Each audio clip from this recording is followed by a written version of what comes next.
It's almost noon now, so good afternoon, everybody. Uh, this is a great honor that I am sharing dais with such senior persons, and I can share my thoughts with you. So, when we talk about e-governance or when we talk about the security for the data, which is the second most important asset for any organization, whether government or private, we have to look into uh, aspects like confidentiality of the data, data privacy, integrity, and of course its availability. We don't have to make security so cumbersome that even its availability to genuine user is stuck. So when we talk about governance to e-governance, the major changes are visibility. Now from the scattered information of files, we are moving to the dashboards that can be accessed from anywhere. We are of course increasing the efficiency. So from manual work processes with the lost bandwidth, we are moving towards centralized systems. We can sit at a central place, can monitor all the data, and of course analytics. So from missing information to delays in getting the information to real-time analytics. So we can do data analytics. We can increase the intelligence using electronic governance. And this has been made possible through the implementation of IT. So IT has brought a lot of good things, and I feel very excited when I see a lot of initiatives going on for e-governance. There are mission mode projects which are getting executed in our country, and we have been associated with many of these, and we have provided uh, solutions for data confidentiality, data privacy, and integrity of data. And we have worked all these things within the framework of our IT Act 2000 and amendments 2008. So if we see the governance part, which what the security by design, now, if we see the non-electronic form in which the data was residing up till now, so what can't be found can't be stolen or manipulated. So it was very hectic process even to find out the data in the normal file format. So the employees were not sure where the file is, the strong rooms full of files that no one knows how to search the information for. Now, what can't be accessed can't be under threat. So you can ask for your own file only. We can't ask the others' file when it is lying in papers in the storerooms. And even getting access to your own file is difficult enough, let alone having to get access to someone else's file. So again, what can't be found can't come under threat also. So it was almost it is a very cumbersome process to search for the data which we are looking for or we want to get. So it is like making a general query, getting 10 different records when it is lying in paper is quite difficult. And the very obstacle that leads to inherent security of various documents also keep them to completely or selectively erase the data or information. So a lot of information is lost because we are losing the papers. And audit trail and reporting is again a significant feature which is difficult when we follow the traditional path of storing the data. So in the e-governance, the very benefit of bringing the data and information closer to one's fingertip means that the information can be accessed. Information can be accessed by authorized people. Sometimes if proper data privacy and confidentiality is not followed, it can be accessed by the people who can misuse it and who are not supposed to view that information. And something that is interconnected will always be open to threats from internal as well as external sources.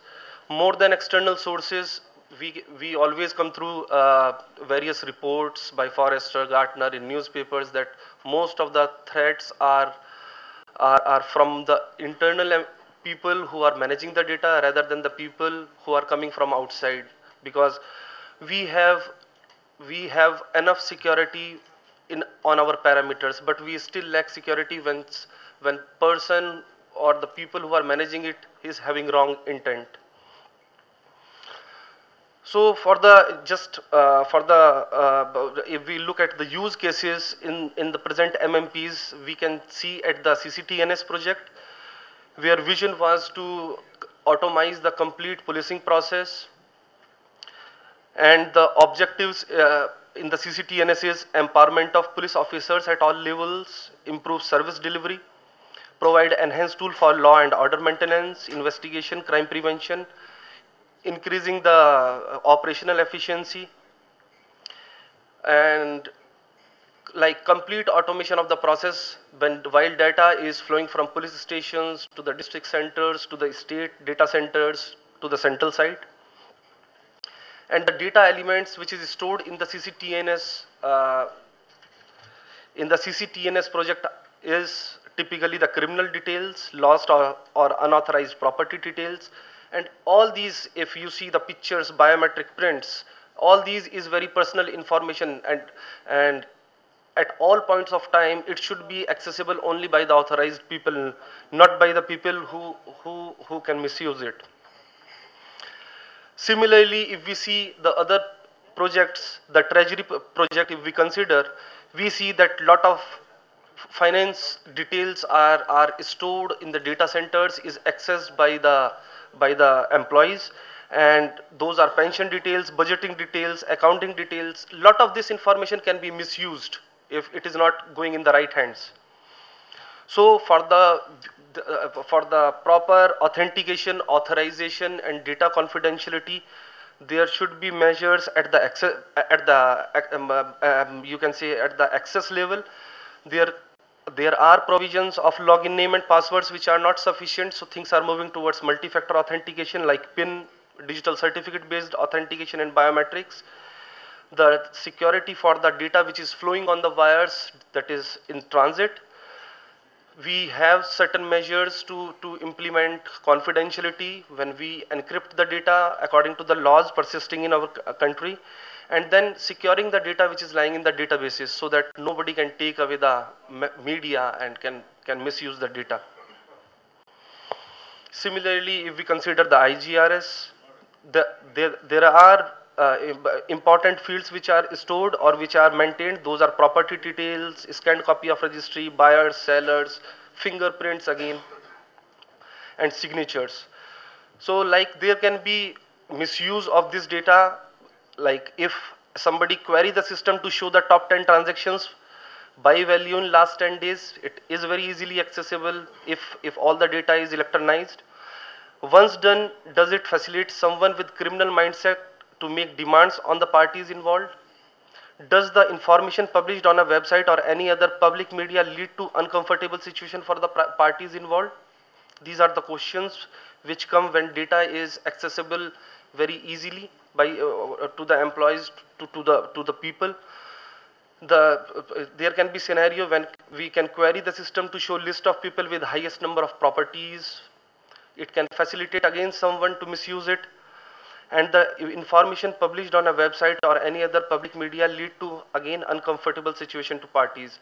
So there can be several cases where data is, yes, of course, is easily accessible, but it can be also easily misused since it is available to all.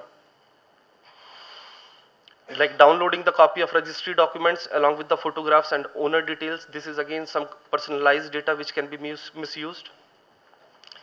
And are these some illegitimate scenarios existing in the e-governance projects? So far from being illegitimate, those are the very few queries that the authorities will need to make. And however, the same queries in the hands of an authorized person may lead to the sensitive information in the wrong hand. IT Act is also addressing many of the parts of it, where the section 43A is a very interesting one, where they are also making organization liable, which is storing the data of employees, citizens, responsible to protect it so that it is not falling in wrong hands. and which may also, if not done, may lead to financial penalties to the organization, and of course loss of reputation for the department.